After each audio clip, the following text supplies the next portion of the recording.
नीलकंठ पक्षी ने बताया कि मनुष्य गरीबी के घोटे से क्यों बंधा रहता है। नीलकंठ पक्षी की ये 5 बातें समझ लो, कभी गरीबी का मुंह देखने को नहीं मिलेगा।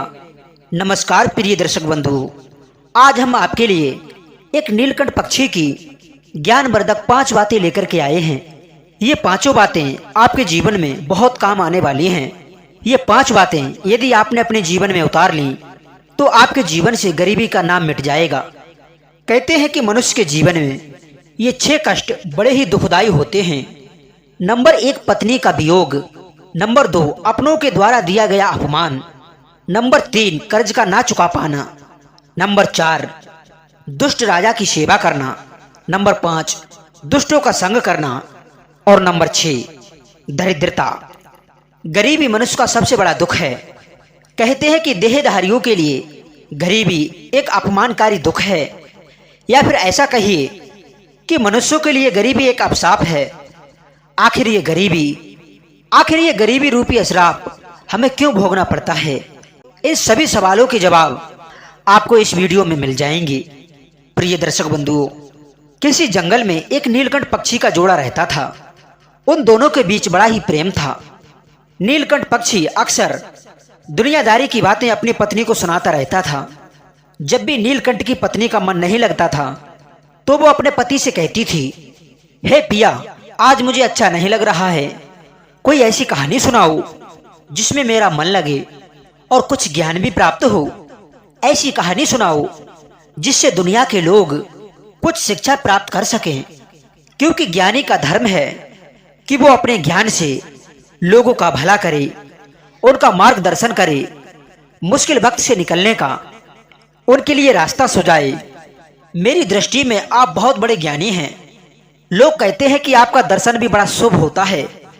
यदि आपके मुख से कुछ शब्द निकलेंगे वे लोगों के जीवन में अमृत के समान लाभकारी होंगे। तब नीलकंठ पक्षी कहता है कि हे प्रिय, आज मैं तुम्हारे लिए बहुत अच्छी कहानी सुनाता हूँ। ये कहानी लोगों की गरीबी मिटा देगी। तुम इस कहानी को ध्यान देकर सुनना। प्यारे दर्शक बंधुओं, तब नीलकंठ पक्षी अपनी पत्नी को एक बड़ी ही शिक्षाप्रद कहानी सुनाता है। वो नीलकंठ कहता है कि हे प्रिय, प्राचीन समय की बात है। किसी नगर में एक गरीब व्यक्ति रहा करता था। उस गरीब व्यक्ति के 7 बेटे थे। वो व्यक्ति इतना गरीब था कि 2 वक्त की रोटी भी उसे ठीक से नसीब नहीं होती थी। उसका और उसके बेटों का कभी ठीक से पेट नहीं भर पाता था। उसने अपने जीवन में अच्छे वस्त्र और अच्छा भोजन नहीं देखा था। वो गरीब व्यक्ति अपने साथ अपने बेटों को भी ले जाकर एक सेठ के यहाँ पर नौकरी किया करता था, और सेठ उसे नौकरी के बदले में प्रतिदिन 3 सेर जौ दिया करता था। वो 3 सेर जौ के दाने अपने घर पर लेकर के आता था। तब कहीं अपने और अपने बच्चों के लिए अपने घर पर भोजन बनाता था। उन 3 सेर जौ के दानों से जो भी भोजन बनता था उससे उस गरीब व्यक्ति का और उसके बेटों का कभी पेट नहीं भर पाता था, क्योंकि वो परिवार जो था वो बहुत बड़ा परिवार था। क्योंकि उस गरीब व्यक्ति के घर में अधिक से अधिक भोजन करने वाले व्यक्ति थे, इसलिए भोजन बहुत कम पड़ जाता था। अधिकतर लोग भूखे रह जाते थे। वो व्यक्ति पढ़ा लिखा तो था नहीं, और ना ही उसने गरीबी की वजह से अपने बेटों को पढ़ा पाया। इसीलिए उनके लिए कहीं ढंग का काम भी नहीं मिलता था। पेट पालने के लिए वो और उसके बेटे सेठ का काम करने के लिए चले जाते थे। सेठ की मजदूरी ही उसकी जीविका का साधन था। सेठ भी बड़ा ही चालाक आदमी था।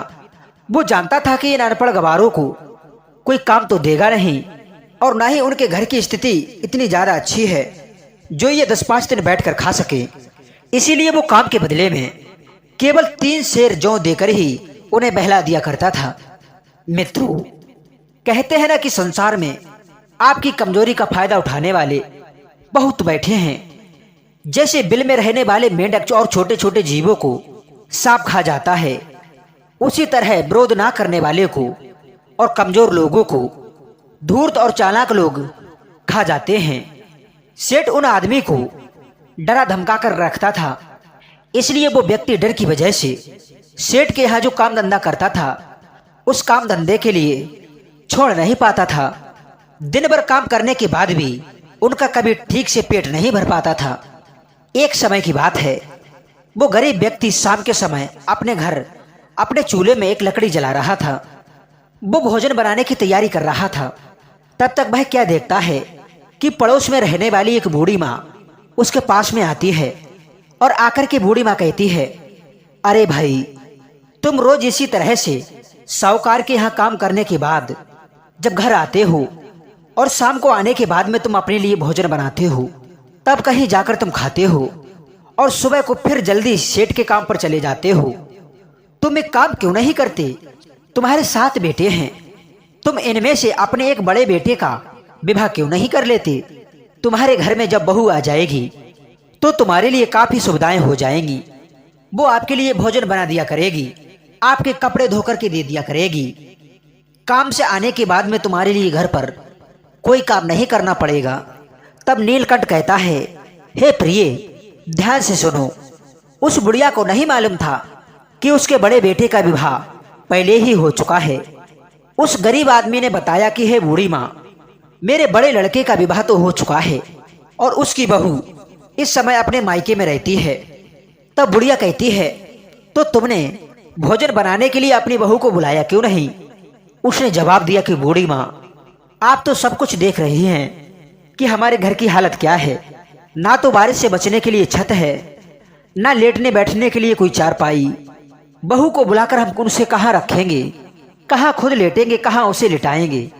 और कोई ऐसे हमारे घर पर ठीक से सही सलामत कपड़े भी नहीं है जिनको बिछाकर वो बेचारी रात बिता सके। यहाँ अपने लिए भी पेट भरने को भोजन नहीं है। बहू आ जाएगी तो उसका खर्च कैसे उठाएंगे? इसलिए हम बहू को बुलाकर के नहीं लाते हैं।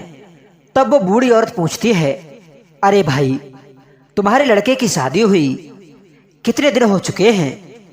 तब वो गरीब व्यक्ति कहने लगा, अरे बूढ़ी माँ, हमारे पुत्र की शादी हुए 2 साल हो चुके हैं। बुढ़िया ने पूछा, जब 2 साल हो चुके हैं तब से लेकर तुम्हारी बहू तुम्हारे घर पर नहीं आई है? गरीब आदमी ने कहा, हाँ बूढ़ी माँ, वो मेरे घर पर अभी नहीं आई है क्योंकि हमने उसे बुलाया ही नहीं। तब बुढ़िया कहती है कि हे भाई, तुम ऐसे कब तक परेशान रहोगे? इसलिए अपनी बहू को अपने घर बुलवा लो। जवाब दिया कि बूढ़ी माँ, हमारे लिए माफ करना, हमारे पुत्र के पास में सही सलामत कपड़े भी नहीं हैं जो उन्हें पहनकर अपने ससुराल जाकर अपनी बहू को बुला लाए। तो बुढ़िया ने कहा कि अगर ऐसी बात है तो तुम चिंता मत करो, मेरे घर से मेरे बेटे के कपड़े ले जाओ और उन्हें पहनकर तुम अपने बेटे को बहू को बुलाने के लिए भेज दो। श्रोताओ, इधर वो बुढ़िया उस गरीब व्यक्ति के लिए अपने साथ लेकर अपने घर गई और अपने घर से अपने बेटे के वस्त्र निकाल कर लाई और कहा, इन वस्त्रों को तुम ले जाओ, इन कपड़ों को ले जाकर तुम अपने बेटे के लिए पहनाना और अपने बेटे से कहना कि वो ससुराल जाकर के अपनी बहू को बुला लाए। मित्रों, वो गरीब व्यक्ति जब उन वस्त्रों को लेकर अपने घर पर आता है और अपने बड़े बेटे के लिए बुलाता है, फिर अपने बड़े बेटे से कहता है कि बेटे, इन वस्त्रों को पहन करके तुम अपनी ससुराल चले जाओ और अपनी बहू के लिए बुला करके ले आओ।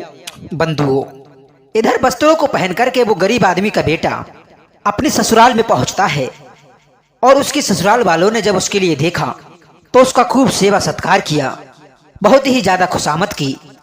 3 दिन तक वो अपने ससुराल में रुका। उसके बाद में अपनी बहू को बुलाकर वो अपने घर की ओर चल दिया। मित्रों, जब वो अपनी बहू को बुला करके अपने गांव के नजदीक आया तो उसने अपने गांव के पास आकर के विचार किया कि हमारे घर पर तो टूटी चारपाई पड़ी हुई है, सही सलामत हमारे घर पर व्यवस्था भी नहीं है जो अपनी बहू को ले जाकर उस पर बैठा सके। यदि इस समय हमारी बहू हमारे घर पर जाएगी तो हमें शर्म की वजह से अपना सर झुकाना पड़ेगा। तब उस गरीब के बेटे ने विचार किया, चलो हम उस बूढ़ी माँ के घर पर ही बहू को ठहरा देते हैं। इतना विचार करने के बाद में वो गरीब किसान का बेटा अपनी बहू को लेकर उस बुढ़िया के घर पर जाता है और उस बुढ़िया के घर पर ही अपनी बहू को ठहरा देता है। उसके बाद वो लड़का अपने घर पर चला आता है। इधर नीलकंठ कहता है कि हे प्रिय, उस लड़की को नहीं पता था कि ये घर उसका नहीं है, बल्कि उसके पति ने उसे किसी दूसरे के घर में ठहराया है। रात भर वो बहू उस बूढ़ी माँ के घर पर ठहरी रही। बुढ़िया का घर बहुत अच्छा बना हुआ था। बहू समझ रही थी कि ये उसके ही पति का घर है, लेकिन वो एक बात बार बार सोच रही थी कि उसका पति उसे इस घर में छोड़कर फिर लौटकर क्यों नहीं आया। मित्रों, इधर जब सवेरा होता है तो वो गरीब आदमी अपने 7 बेटों को लेकर के सेठ के यहाँ पर मजदूरी करने चला जाता है। इधर क्या होता है, उस बूढ़ी औरत ने सोचा कि किसान का बेटा अपनी बहू को हमारे घर पर छोड़कर चला गया, लेकिन अभी तक उसे बुलाने के लिए नहीं आया। बूढ़ी माँ ने 2 दिन तक इंतजार देखा। जब वो उसे बुलाने नहीं आया तो बुढ़िया ने क्या किया, सोचा कि चलो मैं ही इस बहू को इसके घर पर पहुंचा देती हूँ। तब बुढ़िया ने उस बहू से कहा, अरे बहू, लगता है कि तुम्हारा पति तो तुम्हारे लिए बुलाने नहीं आएगा, चलो मैं ही तुम्हारे लिए तुम्हारी ससुराल में छोड़ देती हूँ। बुढ़िया की बात सुनकर वो बहू एकदम से चौंक जाती है। ससुराल? कैसी ससुराल? क्या जिस घर में मैं रह रही हूँ वो मेरी ससुराल नहीं है? तब बूढ़ी माँ उसके लिए पूरी बात समझाती है और उस बहू को लेकर के वो बुढ़िया उसके घर पर जाती है। मित्रों, उस बहू ने जब अपने घर में जाकर के देखा तो घर का नजारा देखकर वो हैरान रह गई। घर की हालत बहुत बुरी थी। जगह जगह चूल्हे बने हुए थे और सब चूल्हों में राख भरी पड़ी थी। घर में इधर उधर भी राख बिखरी हुई पड़ी थी। फिर उसके बाद उसने चारपाई की तरफ देखा तो चारपाई भी टूटी नजर आई और जो बिस्तर थे उन पर काफी धूल जमी हुई थी। घर की छत आधी फूटी हुई थी। घर के अंदर की दीवारें धुएं से काली हो गई थी। बर्तन बिल्कुल काले और वो भी सब इधर उधर बिखरे हुए पड़े थे। अपनी ससुराल का ऐसा हाल देखकर बहू की आंखों में आंसू आ गए। वो बैठकर रोने लगी। इधर जो बुढ़िया थी वो तो उसके घर पर छोड़कर अपने घर वापस चली आई। वो बेचारी अकेली अपने घर पर बैठकर अपनी किस्मत को कोसने लगी। वो बहू अपने घर के इस दृश्य को देखकर काफी देर तक रोती रही। उसके बाद उसने विचार किया कि अब चाहे रोऊं या हंसूं, रहना तो मुझे इसी घर में है, क्योंकि मेरा विवाह इसी घर में हुआ है। दर्शकों, वो बहू बड़ी बुद्धिमान थी। वो अपने मन में सोचने लगी कि अब इस तरीका से रोने से कोई काम चलने वाला नहीं है, मुझे ही कुछ करना होगा। तब उस बहू ने बड़ी ही बुद्धिमानी से बड़ा काम लिया। उसने अपनी साड़ी का पल्ला अपनी कमर से बांधा और घर का हुलिया ठीक करने में लग गई। कहते हैं ना कि बुद्धिमान लोग मुश्किल वक्त में भी घबराते नहीं हैं, बल्कि अपनी बुद्धि से काम लेकर स्थिति को अपने अनुकूल बना लेते हैं।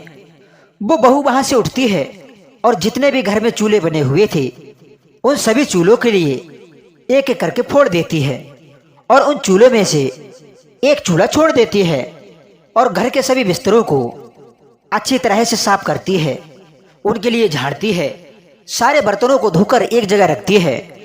काली काली जो दीवारें थी उनको पुताई करके साफ सुथरा बना देती है। इस तरीका से उसने सफाई करके अपने घर की सूरत ही बदल दी। नीलकंठ उधर अपनी पत्नी से कहता है कि हे प्रिय, इसीलिए तो स्त्री को घर की लक्ष्मी कहा जाता है, घर की गृहिणी कहा जाता है। लकड़ी ईंट पत्थरों से बना हुआ घर तब तक घर नहीं कहलाता जब तक उसमें किसी स्त्री का वास ना हो। स्त्री ही घर की शोभा होती है। तब नीलकंठ की पत्नी कहती है कि हे नाथ, कहानी तो मुझे बहुत अच्छी लग रही है, इसके बाद आगे क्या होता है? तब नीलकंठ पक्षी कहता है कि हे प्रिय, इधर वो बहू उसे टूटे फूटे नरक जैसे घर को साफ सुथरा बना देती है। इधर शाम हो जाती है और वो अपने पति के आने का इंतजार करती है। काफी अंधेरा हो चला था, लेकिन उसका पति अपने भाइयों के सहित अपने पिता के साथ अभी तक लौटकर घर पर नहीं आया था। तो वो बहू घबराने लगती है, सोचती है कि मैं इस घर में अकेली हूँ, मेरा पति अभी तक नहीं आया है, कोई दुष्ट आदमी मेरे घर में ना घुस आए, मुझसे कोई अपराध ना बन जाए। उसके मन में इस तरह की बातें चल रही थी। प्रिय दर्शकों, तब तक वह क्या देखती है कि उसका ससुर अपने 7 बेटों के साथ घर के अंदर दाखिल होता है। जब वो घर में घुसता है तो घर के अंदर का नजारा देखकर वो दंग रह जाता है। उसने देखा कि घर का तो हुलिया ही बदल गया है। अपनी बहू से जाकर के पूछता है कि बहू, ये तुमने क्या किया? अपने घर में इतने सारे चूल्हे थे, तुमने उन सभी चूल्हों को क्यों फोड़ डाला? तब वो बहू कहने लगी कि पिताजी, मुझे माफ करना, आज से इस घर में सिर्फ एक ही चूल्हा रहेगा और सभी के लिए मैं स्वयं भोजन बना करके दूंगी, किसी को अलग चूल्हा जलाने की जरूरत नहीं है। श्रोताओं, बहू की ऐसी बातें सुनकर उसका ससुर और उसके देवर सब बड़े प्रसन्न हो जाते हैं। उसके बाद जो 3 सेर जौ के दाने उनके लिए दिए थे वो उसने अपनी बहू को दे दिए। बहू ने कूट पीस कर उनका भोजन तैयार किया और सभी को भोजन कराया, लेकिन उस भोजन से उनमें से किसी का पेट ठीक से नहीं भर पाया। वो बहू 3 दिन तक इसी तरह से उन्हें भोजन बना करके देती रही, लेकिन वह भोजन उनके लिए पर्याप्त नहीं हो पाया। जैसे ही चौथा दिवस हुआ तब उसने अपने ससुर से कहा कि पिताजी, तुम रोजाना उस सेठ की मजदूरी करने जाते हो और वो सेठ तुम्हारे लिए रोज 3 सेर जौ के दाने देता है। उन 3 सेर जौ से हमारा गुजारा नहीं हो पा रहा है। आज तुम सेठ के पास में जब काम करने के लिए जाओ, जब शाम के समय में सेठ तुम्हारे लिए 3 सेर जौ दे तो उससे कहना कि हे सेठ, इन 3 सेर जौ से हमारा गुजारा नहीं चलता है, हमारे लिए कम से कम 3 गुना जौ और दीजिए, नहीं तो हम कल से काम पर नहीं आएंगे। बहू की बात सुनकर वो गरीब आदमी कहता है कि अरे बहू, तुम नहीं जानती वो सेठ बड़ा ही कमीन और दुष्ट है। यदि मैं उससे कहूंगा कि मेरे लिए 3 गुना और बढ़ा करके दे दो तो सेठ बड़ा ही सनकी है, कहीं हमारे लिए मारने न लग जाए। इसी वजह से मेरी उससे कहने की हिम्मत नहीं पड़ती है। प्यारे दर्शक बंधुओं, बहू ने जवाब दिया, हे पिताजी, आप परेशान मत होइए, तुम जाकर कम से कम ये बात उससे कह करके तो देखो, क्योंकि कई बार आदमी अपनी इन्हीं कमजोरियों की वजह से स्वयं को मिलने वाले लाभ से वंचित रह जाता है। उस समय वो अपने ही दिमाग से दूसरे के दिमाग को सोचता है और उन्हीं बातों को सोच सोच कर वो मनुष्य डरता रहता है और उसी डर से स्वयं को मिलने वाले लाभ से वंचित कर देता है। बहू ने समझाया कि देखो, तुम ये बात सेठ से जरूर कहना, वो तुमसे कुछ भी नहीं कहेगा। श्रोताओं, जब अगला दिन होता है तो वो गरीब आदमी अपनी बहू के कहने पर सेठ के काम पर जाता है। पूरे दिन सेठ का काम करता है और शाम के समय 3 सेर जौ के दाने लेकर के जब सेठ आता है और जब उस गरीब आदमी को देता है तो वो आदमी कहता है कि हे सेठ, आप इतने दाने मुझे देते हो, इन जौ के दानों से हमारा गुजारा ठीक से नहीं हो पाता है, इसके 3 गुना दाने हमारे लिए और बढ़ाकर दे दिया करो। हमारा बड़ा परिवार है, अब तो हमारे घर में हमारी बहू भी आ गई है। श्रोताओं, उस आदमी के इतना कहने पर सेठ ने उसके लिए 3 गुना और बढ़ा करके अनाज दे दिया। उस अनाज को लेकर के वो गरीब आदमी प्रसन्न होता हुआ अपने घर चला आया। श्रोताओं, उसके बाद में उस बहू ने उस अनाज को कूट पीस कर भोजन बनाया। उस दिन सभी लोगों के पेट अच्छी तरह से भर गए। अब तो कुछ दिन तक इसी तरह से चलता रहा। एक दिन बहू ने फिर अपने ससुर से कहा कि पिताजी, आज जब तुम काम पर जाओ तो उस सेठ से फिर से कहना कि वो अनाज की मात्रा थोड़ी और बढ़ा दे, इतना हमारे घर के लिए पर्याप्त नहीं हो पा रहा है। तब उसका ससुर बोला कि बहू, क्या पागल हो गई हो, पिछली बार तो उसने बढ़ा दिया, यदि अब मैंने उससे कहा तो वो मेरे लिए बहुत डांटेगा। एक बार तो मैंने हिम्मत जुटा करके उससे कह दिया, अब दोबारा मेरे अंदर इतनी हिम्मत नहीं है जो मैं उससे कह पाऊं। तब उस बहू ने कहा कि पिताजी, आप घबराइए मत, आपका सेठ आपके लिए कोई हानि नहीं पहुंचाएगा। आप उस सेठ के पास में निडर होकर जाइए और ये बात कहना कि कुछ दानों की मात्रा और बढ़ा दे, वो अवश्य ही आपकी बात मान लेगा। अब तो वो गरीब आदमी अपने 7 बेटों को लेकर सेठ के काम पर जाता है, पूरे दिन काम करता है और शाम के लिए सेठ जब उनके लिए जौ के दाने देता है तो उस गरीब किसान ने उससे हाथ जोड़ करके कहा कि सेठ जी, आप जौ के दानों की मात्रा थोड़ी और बढ़ा दो, इतने से हमारा गुजारा नहीं हो पाता है। गरीब आदमी की मांग सुनकर उस सेठ ने 3 गुना जौ और बढ़ा करके दे दिए। अब तो वो सभी लोग बड़े खुश होते हुए अपने घर की ओर चले आए।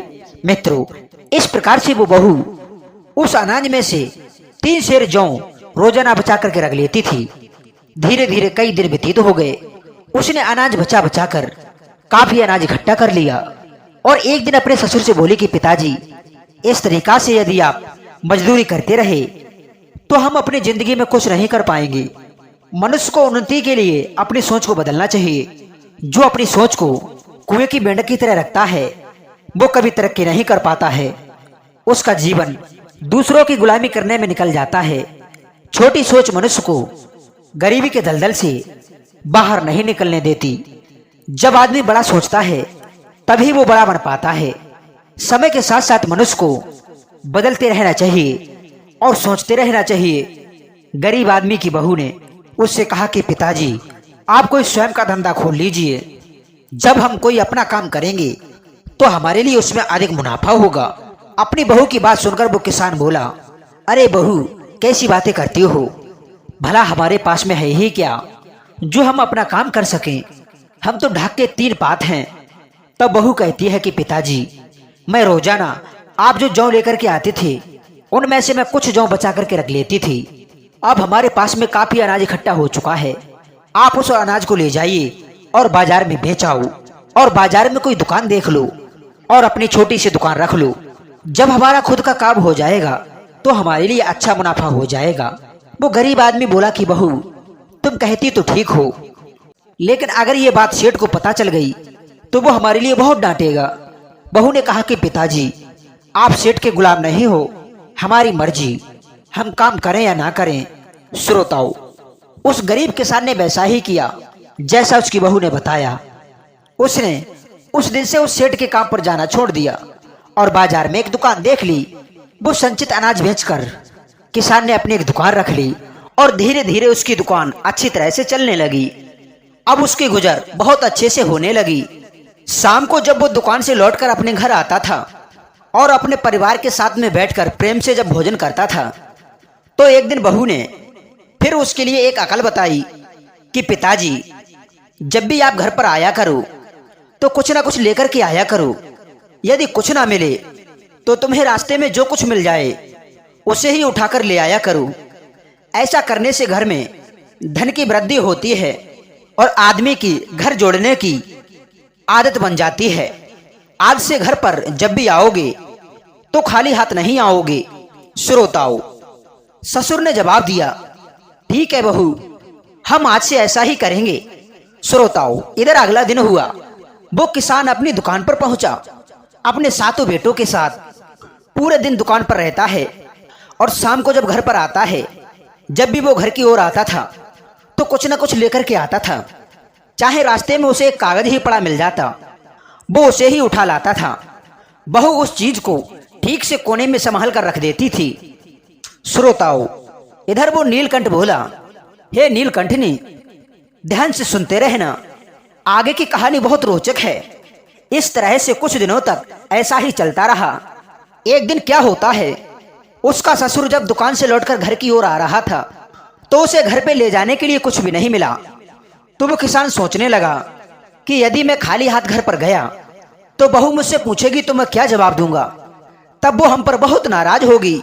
श्रोताओं, तब तक उसने क्या देखा कि रास्ते में एक मरा हुआ सर्प पड़ा है।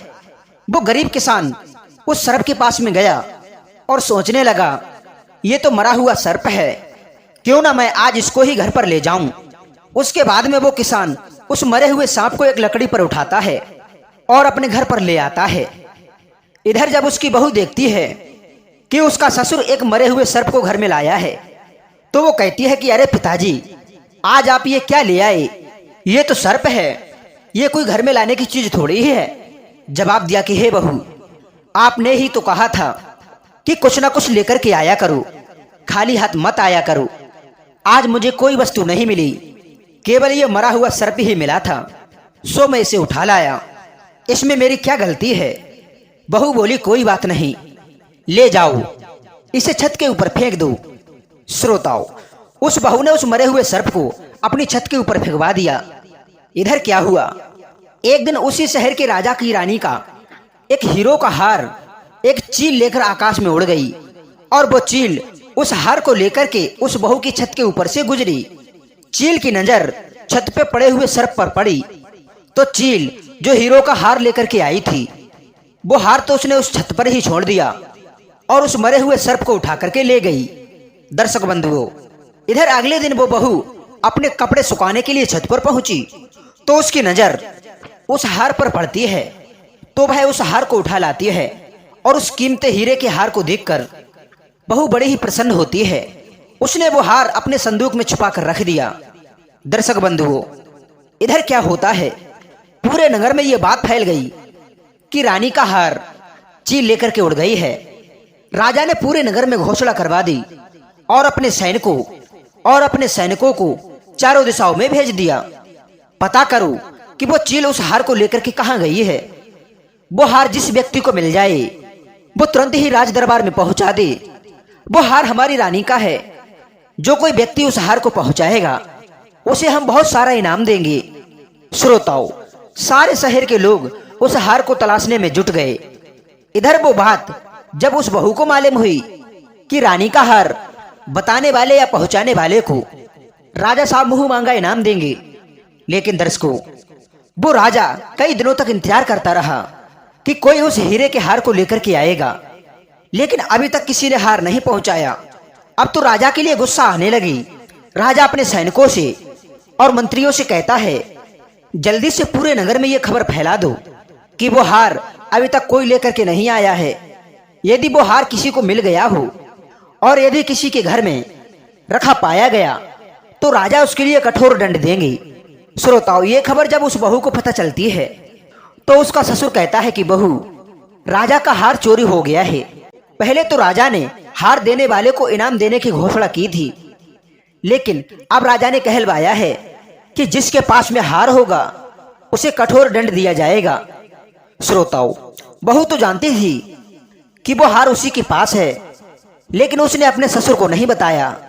बहू ने अपने ससुर से कहा कि पिताजी, आप एक काम करिए, एक झूठ मूठ की पोती पत्रा लेकर राजा के दरबार में ज्योतिषी बनकर के जाइए और राजा के सामने पोती खोलकर राजा साहब से कहना कि तुम्हारा हीरो का हार तुम्हारे घर के पीछे कूड़े के ढेर में पड़ा है। बहू की बात सुनकर वो आदमी घबरा गया। कहने लगा कि बहू, तुम पागल हो गई हो। अरे, मैं उस हार के बारे में जानता भी नहीं। यदि मैं राजा साहब के सामने जाकर के झूठ बोलूंगा तो राजा मेरे लिए जिंदा सूली पर लटका देगा। बहू ने जवाब दिया कि पिताजी, आप घबराते क्यों हो? मैं जो कह रही हूँ आप उसे करिए। श्रोताओं, इस प्रकार उस गरीब बहू की बातों पर उसके ससुर ने विश्वास कर लिया, क्योंकि आज तक उस बहू के बताए हुए रास्ते पर वो व्यक्ति चलता हुआ आ रहा था। वो झूठ मूठ का ज्योतिषी बन गया और पोती पत्रा लेकर राजा के दरबार में पहुंच गया और राजा से कहा कि महाराज, मैं एक बहुत ही विद्वान ज्योतिषी हूँ। मैंने आपके हार का पता लगा लिया है। आपका हार आपके महल के पीछे कूड़े में पड़ा है। श्रोताओं, इधर राजा ने जब उसकी बातों के लिए सुना तब राजा ने अपने सिपाहियों के लिए बुलवाया और कहा कि जाइए, हमारे महल के पीछे से जो कूड़ा पड़ा है उस कूड़े में जाकर के हार को ढूंढिए। इधर वो नीलकंठ अपनी पत्नी से कहता है कि प्रिय, राजा के सिपाहियों को पहुंचने से पहले वो हार उस बहू ने राजा के महल के पीछे जाकर उस कूड़े में फेंक दिया और हार को फेंक करके वो चुपचाप अपने घर वापस लौट गई।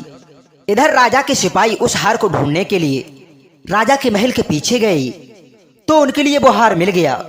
वो हार लाकर के उन्होंने उस राजा को सौंप दिया। तब वो राजा उस गरीब व्यक्ति से बड़ा ही प्रसन्न होता है और कहता है कि तुमने हमारा हार बता दिया है, इसलिए तुम हमसे मुंह मांगा वरदान मांग लो। तब वो व्यक्ति कहने लगा कि हे राजा साहब, आप हमारे लिए माफ कर दीजिएगा। हम अपने घर में जाकर के अपनी बहू से और अपने बच्चों से सलाह करने के बाद ही आपसे कुछ मांगेंगे। तब राजा ने कहा कि ठीक है, जाओ, तुम अपने बहू और बच्चों से सलाह लेकर के आओ। श्रोताओं, वो गरीब व्यक्ति अपनी बहू के पास में आता है और कहता है कि बहू, वो राजा मुझसे मुंह मांगे इनाम मांगने के लिए कह रहा है, बताओ मैं क्या मांगूं? तब वो बहू कहती है कि पिताजी, आप जाइए, पहले राजा से आप त्रिवाचा भरवा लेना, फिर उसके बाद में वो जब त्रिवाचा भर दे तब उससे मांगना, कहना कि महाराज, इस बार जब दिवाली आए तो किसी के भी घर में दीपक ना जले, नगर का कोई भी व्यक्ति अपने घर में दीपक ना जलाए, बस राजा से तुम इतना ही मांग लेना। बहू की बात सुनकर वो किसान डर गया और कहने लगा कि बहू, ये तुम क्या कह रही हो? ये बात सुनकर के तो राजा मुझे फांसी पर लटका देगा। तब बहू ने कहा कि पिताजी, आप घबराइए नहीं, मैं आपसे जो भी कह रही हूँ आप उसे करिए। दर्शक बंधुओं, बहू के बार बार प्रार्थना करने पर वो गरीब आदमी राजा के पास में जाता है और राजा से कहता है कि राजा साहब, पहले आप वचन दीजिए, तभी हम आपसे मांगेंगे। यदि आप वचन नहीं दोगे तो हम नहीं मांगेंगे। श्रोताओं, राजा ने वचन दिया और कहा कि आप जो मांगोगे हम वही आपको देंगे। तब उस आदमी ने राजा से वही बात कह दी जो उसे उसकी बहू ने बताई थी कि इस बार दिवाली आ रही है और हमारी आपसे मांग है कि इस बार दिवाली पर नगर का कोई भी व्यक्ति अपने घर दीपक ना जलाए। पूरे शहर में अंधेरा रहना चाहिए। दीपक केवल हमारे ही घर में जलेगा। गरीब आदमी की बात सुनकर राजा गुस्से में लाल पीला हो गया। कहने लगा कि दिमाग खराब हो गया है तुम्हारा, मैं पूरे शहर में अंधेरा करवा दूं। गरीब आदमी ने कहा कि महाराज गुस्सा क्यों करते हो, यदि आपको नहीं देना है तो मना कर दो। श्रोताओं, काफी सोच विचार करने के बाद में राजा ने कहा, ठीक है, हमने आपको वचन दिया है तो हम अपने वचन को पूरा करेंगे। राजा ने पूरे शहर में मुनादी करवा दी कि इस बार दिवाली पर अपने घर में कोई भी दीपक नहीं जलाएगा, केवल इसी आदमी के घर में दीपक जलेगा। दर्शक बंधुओं, अब वही होता है और जब धनतेरस आती है तो किसी के घर में एक भी दिया नहीं जलता है, केवल उसी व्यक्ति के घर में उसी की बहू दीपक जलाती है। इधर जब शाम के समय माता लक्ष्मी रिद्धि सिद्धि को अपने साथ लेकर उसी शहर में आती हैं, तो माता लक्ष्मी ने देखा कि आज पूरे नगर में, पूरे शहर में अंधेरा ही अंधेरा है। रिद्धि सिद्धि से कहा कि भला ये क्या बात है। तब रिद्धि सिद्धि ने माता लक्ष्मी को सारा हाल बताया। दर्शक बंधुओं, ये तो आप जानते ही हैं कि माता लक्ष्मी वहीं पर रुकती हैं जिस घर में प्रकाश होता है, जिस घर में प्रेम होता है, जहां लड़ाई झगड़ा नहीं होती, जहां शांति होती है, जहां पर उजाला होता है। अब माता लक्ष्मी रिद्धि सिद्धि को अपने साथ लेकर पूरे शहर में प्रकाश ढूंढने लगी। प्रकाश को ढूंढते ढूंढते जब माता लक्ष्मी आगे को बढ़ी तो क्या देखती है कि उसी गरीब के घर में घी का दीपक जल रहा था। श्रोताओं, उधर उसके घर वाले सब सो रहे थे। इधर माता लक्ष्मी उस गरीब के घर में जाकर बैठ जाती हैं। इधर माता लक्ष्मी उस गरीब के घर में जाकर बैठ जाती हैं और उसके घर पर अपनी कृपा बरसा डालती हैं। उसकी छोटी सी झोपड़ी महल में बदल देती हैं और उसके घर को धन दौलत से भर देती हैं। जब उस बहू की आंख खुलती है तो उसने देखा कि उसका घर तो एक भव्य महल के रूप में बदल चुका है। उसने अपने पति और देवरों को जगाया। सब लोग यह दृश्य देखकर बड़े प्रसन्न होते हैं। उनकी आंखों में खुशी के आंसू छलकाते हैं। इधर जब दिवाली समाप्त हो जाती है तो बहू ने अपने ससुर से कहा कि पिताजी, आप राजा के पास चले जाइए। पूरे शहर में दिवाली ना जलने के कारण राजा बड़े गुस्से में होगा। राजा से कहना कि हमारे शहर पर बहुत बड़ी विपत्ति आने वाली थी, सो अंधेरा होने के कारण वो विपत्ति टल गई। दर्शक बंधुओं, गरीब आदमी ने वही किया। वो राजा के दरबार में गया। उस समय राजा बड़े ही क्रोध में बैठा था। वो गरीब आदमी ज्योतिषी के भेष में हाथ जोड़कर कहने लगा कि महाराज, हमें माफ करना। इन 3 दिनों में जो अंधेरा इस शहर में रखवाया गया था, किसी के घर में दीपक नहीं जलवाया था। इसका कारण ये था कि आपके नगर पे, आपके शहर पर बहुत बड़ी मुसीबत आने वाली थी।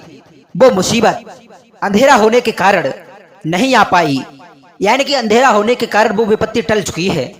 अब आप लोग हम पर नाराज मत होइए। दर्शक बंधुओं, इस बात को सुनकर वो राजा बड़ा ही प्रसन्न होता है। अब तो वो राजा उस गरीब आदमी को और भी बहुत सारा मुंह मांगी इनाम देता है। इधर वो नीलकंठ कहता है कि हे प्रिय, एक बुद्धिमान बहू की चतुराई से उनकी गरीबी अमीरी में बदल गई। नरक जैसा दिखने वाला वो घर अब स्वर्ग बन गया। कहते हैं कि बुद्धिमानी और विवेक से किया गया काम हमेशा ही सफल होता है और वो आपको सुख की ओर ले जाता है। तब नीलकंठ बोला कि हे प्रिय, जो मनुष्य मेरी इन 5 बातों को ध्यान नहीं रखता है वो हमेशा गरीबी के खूंटे से बंधा रहता है। नंबर 1, जो मनुष्य प्रयास नहीं करता, समय के साथ बदलता नहीं है, समय के साथ बदलता नहीं है और बड़ा नहीं सोचता, वो सदैव ही गरीब बना रहता है। नंबर 2, जो बुद्धि से सोचकर काम नहीं करता, जो जल्दबाजी में कर बैठता है, किसी काम को करने से पहले घबरा जाता है, वो हमेशा गरीब बना रहता है। नंबर 3, जो मनुष्य हिम्मत और साहस से खाली है, करने योग्य कार्य को भी समय पर नहीं करता, वो आदमी गरीब बना रहता है। नंबर 4, जो मनुष्य दूसरों पर निर्भर रहता है, आत्मनिर्भर नहीं बनता, थोड़े से ही संतोष कर लेता है, वो हमेशा गरीब बना रहता है। नंबर 5, ये 5वीं बात बहुत ही महत्वपूर्ण है। जिस घर में स्त्री नहीं होती और स्त्री होती भी है और उसका सम्मान नहीं होता, जिस घर में स्त्री को मारा पीटा जाता है, जिस घर में हर समय लड़ाई झगड़े होते हैं, कलह होती है, जिस घर के पुरुष विरोधी और दंड होते हैं। जिस घर के पुरुष पर स्त्रियों में आसक्त रहते हैं उस घर से कभी गरीबी नहीं जाती। दर्शक बंधुओं, इस प्रकार से उस नीलकंठ ने अपनी पत्नी को वो 5 बातें बताई जो कि प्रत्येक मनुष्य को अपने जीवन में उतारनी चाहिए। जो इन 5 बातों को अपने जीवन में याद रखता है वो कभी गरीब नहीं रहता। नीलकंठ की पत्नी कहती है कि हे स्वामी, आपने मुझे बहुत सुंदर कहानी सुनाई। ये कहानी सुनकर के हमारा समय बहुत अच्छा कट गया और हमें ज्ञान भी प्राप्त हो गया। दर्शक बंधुओं, इस कहानी के विषय में आपके क्या विचार हैं वो कमेंट सेक्शन के माध्यम से हमारे लिए अवश्य बताना। और यदि अभी तक आपने चैनल को सब्सक्राइब नहीं किया है तो चैनल को सब्सक्राइब कर लेना। मिलते हैं एक नई वीडियो में एक नई ज्ञान चर्चा के साथ। तब तक सभी श्रोताओं को बहुत बहुत धन्यवाद। जय श्री कृष्ण।